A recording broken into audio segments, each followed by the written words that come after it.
this year, Mario Cristobal's year too, right? So we're and Shannon Dawson as the offensive coordinator, and we got Lance Gilroy as the defensive coordinator. So this was everybody's first time being able to see Miami's new offense. So Shannon Dawson kind of runs like a spread type offense, but under Mario, who's known for running more of a balance, it was exciting to see.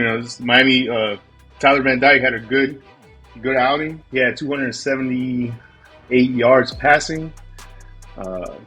He hit his target, so he looked good. His favorite was Xavier Respro, who he's been teammates with the longest.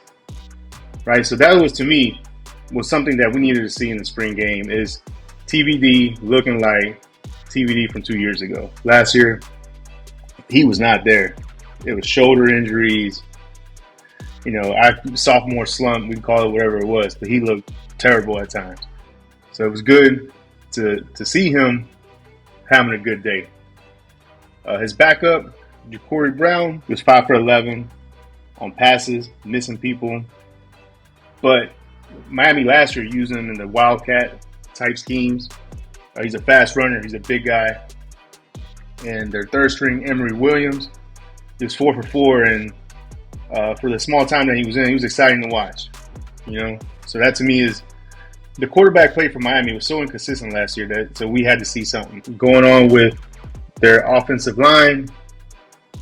Francis Maoga, right? He balled out. He had a nose for the ball. He impressed in the spring game. He true freshman, so he's coming in. And the way he played, he could be a day one starter when the season opens up, and that's what they need. Is they need to win the trenches battles. Last year, Middle Tennessee State exposed them. No quarterback in the Miami's backfield could set their feet before they were being rushed. You know what I'm saying? That was all offensive line. It's looking like an improvement. I have high expectations of Miami this year, right? Because a couple years ago they had 8-win season. Then last year going 5-7. It was kind of like, ooh, that's a big step back. So majority of Miami's defensive lines, their starters were out, but the depth at D-line came through. It was good to see. Jack Lichtenstein and Chance Williams each had a sack. They were having extra reps. They looked good. True freshman Ruben Baines, 6'3", 255. He stole the show. I mean, he was a machine out there. Tough guy. I think he's gonna compete for a starting position right away. So it's gonna be a young team taking the field when the season kicks off.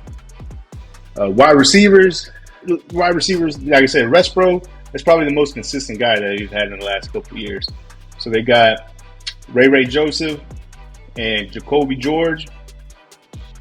He's a 4-star recruit out of Plantation. So he's somebody that they're going to lean on to improve come next year. He hasn't really been.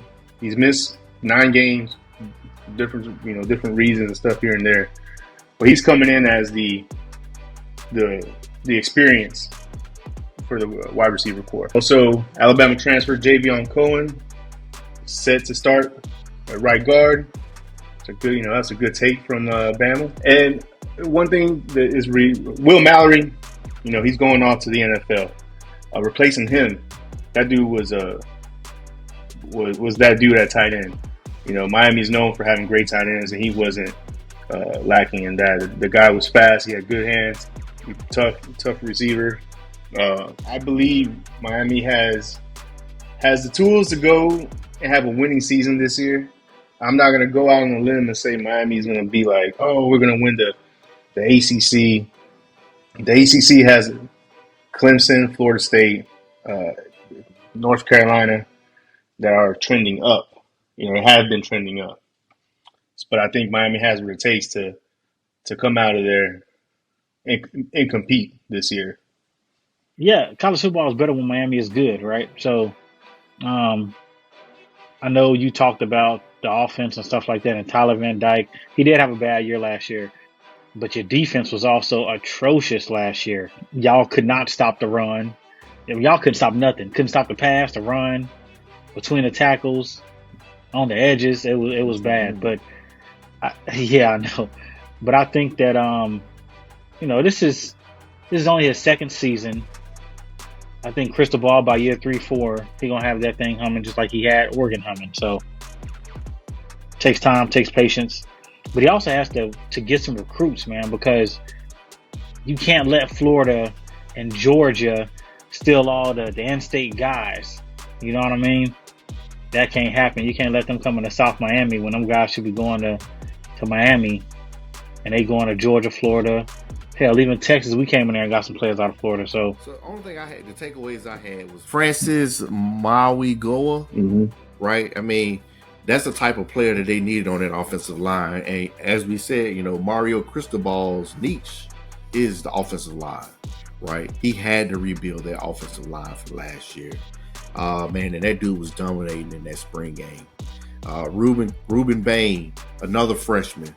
As you said, he came in and man, they couldn't stop him. That's the type of talent that Miami needs, right, to get back to being the Miami Hurricanes. The biggest thing I'm going to be watching for this season with Miami is Josh Gaddis got fired, right, as the offensive coordinator. Whether that was due to Tyler Van Dyke not living up to what his expectations were, just the offense not flowing like it should be. But like you said, Shannon Clausen is a different animal. He's a spread, air raid type offensive coordinator. Is Mario Cristobal going to be good with airing it out all game, or is he going to want a more balanced attack? Right. So that's going to be the thing I'm going to be watching right in yeah, the fall time. But, I think Cristobal, as he's a great recruiter, and I think he is starting to get the talent that is needed to win big down there in Miami. I appreciate y'all tuning in. Let us know what you think. Like, comment. Y'all take it easy. Peace. Peace. All right.